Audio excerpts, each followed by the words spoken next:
Hello guys, join me today as I show you how I make this large amount of chin chin. So first thing first, we need 6 cup of flour, and I added 2 spoon of baking powder. Then I added 5 spoon of sugar, and I added nutmeg. I didn't measure that. Then a spoon of salt. I just mix all the dry ingredients together just like so. And I'm going to be using margarine butter. I just melted it. I cut it. I didn't use the full pack, but I used half of it. Okay. Then I used 3 eggs, and then I just went ahead and worked that with my hands. I make sure my hands is clean before putting my hands into the mixture.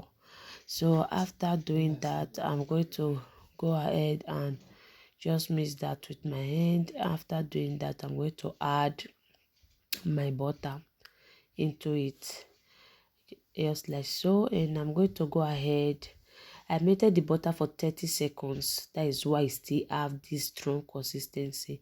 I didn't want it to be over melted and stuff like that, The bowl was too small. I have to transfer it to a clean white surface, and I went ahead and started adding my milk just like so. I was just working that in. As you can see, it's much. It's very, very much. I kept on adding the milk and just kept working with my hands. I'm trying to create make a dough. So now I start putting everything together, as you can see, so that we can form the dough, and then we are ready to go on to the next process just like so.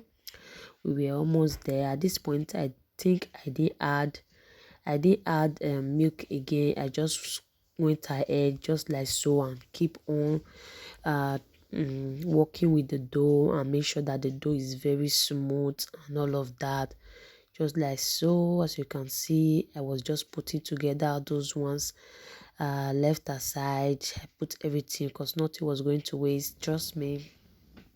So I went ahead and kept on and on and on and on. I made sure it's very, very smooth, because if not, your chicken is not going to come out well, believe me. And I make sure that the dough is a little bit hard, because I want the chicken to be very strong. Okay, I want it to be very, very strong, just like so, just like I'm doing right now. Now it's ready. I'm going to set aside. After some while, I went ahead and start working with the dough. I start cutting it little by little, just like so, and I make sure I roll it out to be very, very, very flat to my satisfaction. But if you still want the chin chin to be a little bit chunky, like I want it to be very crunchy, that is why I make mine to be very, very flat, just like so. Then I went ahead with my pizza cutter and start cutting this. I just went on cutting. It was like, this pizza cutter is a lifesaver. If you don't have this, you are going to stress yourself with the knife, trying to cut everything. So I just went ahead with the pizza cutter and just went and start cutting just like so, into the shape I want. Like, I didn't actually go for a precise shape anyway. I was just doing it for fun. Like, it was just fun doing this.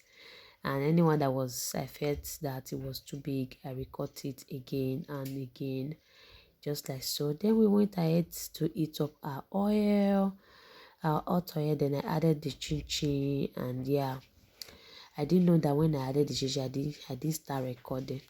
So I'm going to fry this until it's golden brown, and then I'm going to pack it out. It was not ready yet, but it was almost, but I just packed this out. This was the first batch I did, and then I just pack it out and went on repeating the same process to all the chin chin.